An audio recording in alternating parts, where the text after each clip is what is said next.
Today we're going to look at how to evaluate a website's credibility. What we're going to see here is we're trying to find good sources that we can cite data and facts from that, like I said, are credible, reputable, supported with educated people, basically, so that we know that we're getting good data that we're sharing and using with to make an informed decision as well as presenting to others. What we have here on our checklist is we'll start with step one here, or as you see, you got to do two things: be suspicious and think critically about it. That's for sure. The first part that you'll do here is you look at the URL, the web address, and so you see you have .coms, .edus, .govs, .mil. Personal web page could be a variety of things. And what you have is more of the educational ones, the academic institutions, the government agencies, even military sites would tend to have more credibility to them and their claims. I'm going to use this marcellusshale.us as my example here.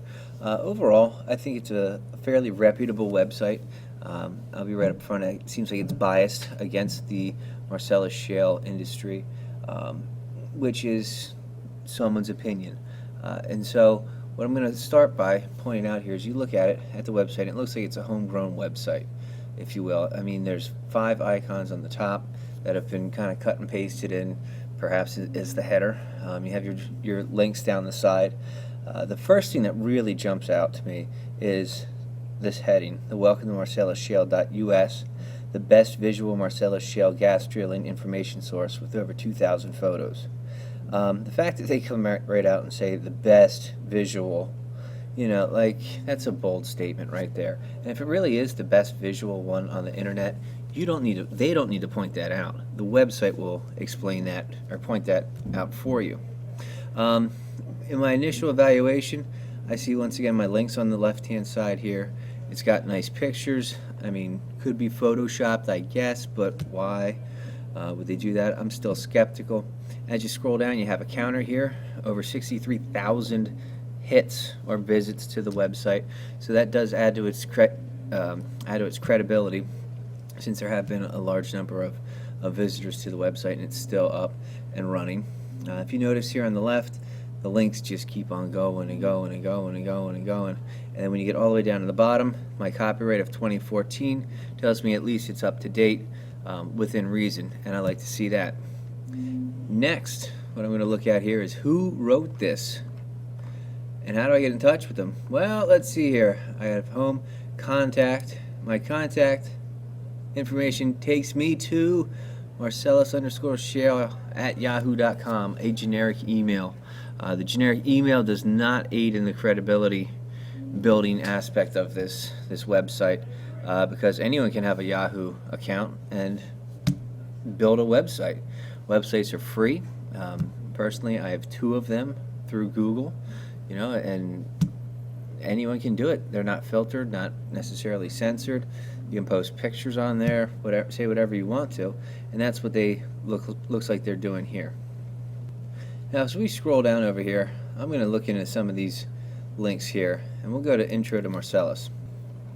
At this Intro to Marcellus page, what we have is we have some general facts, and I will be using this facts with my students.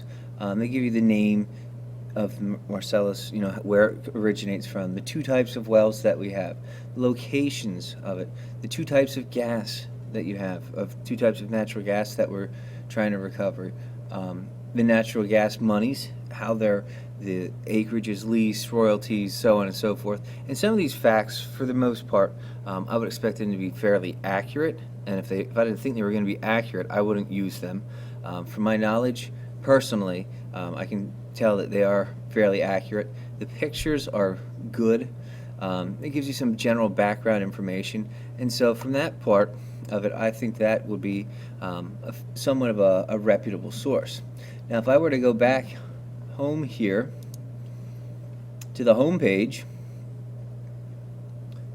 and as I scroll down here, there's a link to some documentaries here.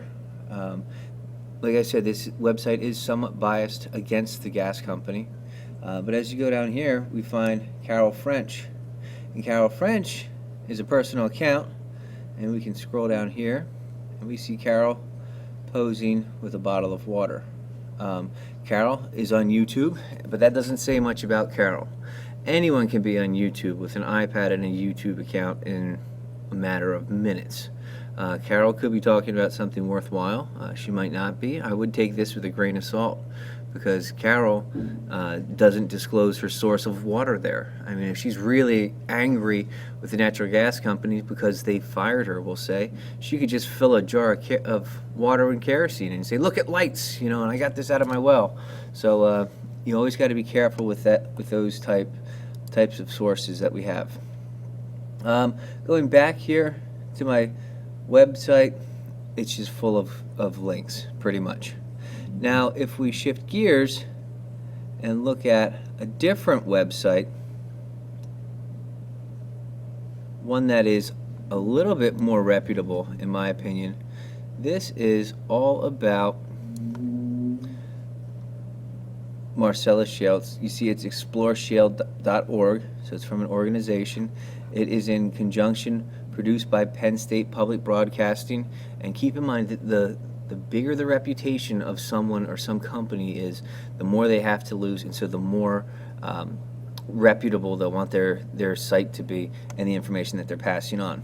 The main thing that I really like about this website is there's no confusion as far as who's working on it.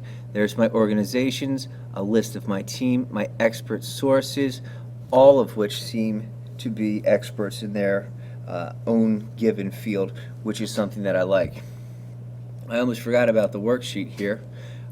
We talked about this as we scan the perimeter of the page. Who wrote it? Do the authors have credentials? That's where we are now. Indicators of quality. Arguments are well supported. Things are finished. They're not a work in progress. It provides us with additional links, which the first one did, and the second one will as well. You got to ask yourself in part 4 here, why was it put on the web? You know, and so keep it in mind. If you have a website, naturalgasandoil.org, they're not going to be presenting Marcellus Shale in a negative light whatsoever. Grassroottreehuggers.com are probably not going to present Marcellus Shale in a good manner in any way, because you would imagine they'd be against that sort of thing. You can also look what others say, who links to the site. You can do a Google search, and it shows you who supports the site and is associated with that site. Once again, you're doing like a background check on that source. And for the last part here, the currency. Currency is relating to how up to date it is, not the monetary use of currency. So we're looking at it as, within the last couple months. There's certain things that if you talk about the layers of rock, the layers of sedimentary rock that make the Marcellus Shale region, that information could be from 1972, because more than likely that information didn't change in the past 40 some years. But if you say, how many wells are in production in Pennsylvania, that better be accurate. I would say at least within the last couple months for something like that. And then we have to ask yourself here, is the website good, as good as you could find in the library? Other ones, examples that I would have for you here. I don't like this one, just me personally. In geology.com, and several of my students say, okay, here's the Marcellus Shale. It would come up on a Google search, and they say, okay, fine, they're looking over it here. And it looks like, you see all the ads here? I question this McAfee. The fact that it's tested daily. Today's the 5th of December. That's good, I guess, but if you have to point that out, it could be someone who's trying to scam you, I guess, in thinking that this is a safe site. I'll put in my information there, and so because anyone can copy and paste that and put it right in there, the Google search. If they're selling too much stuff, I'd be careful. So in this geology.com, I'm going to go to the home page, and I say, oh man, look at this, it looks good. Look at all these categories and whatnot. Oh, look at this, from our store. They're trying to make a profit here. So is this a scientific website, or is it a profit-driven website?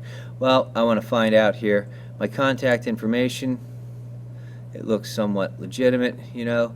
Other questions, consultations, I'm sorry. You know, no, they don't, you know, they got all kinds of questions here, the FAQs. And then this is the one that got me. You go, all right, who wrote it? You go, Hobart M. King, PhD. Nice. You know, he's got these doctorates and good. And you go down to Bradley. Bradley's an avid outdoorsman, you know. He graduated from Mansfield and he was president of the Geography Club. That's great, but, you know, his credibility as far as Marcellus Shale and the information that we're looking for, that's debatable. And then you got Angela, and, you know, there's her credentials. Being an editor and an artist aren't really supporting the solid evidence part with us, you know. And so those are just a few things that I thought we should point out. You just always have to keep an open mind and be aware of, number one, where your source is coming from, and number two, who they work for. Because if someone's paycheck depends on what they endorse or do not endorse, then it makes a big difference. So be careful as you're out there.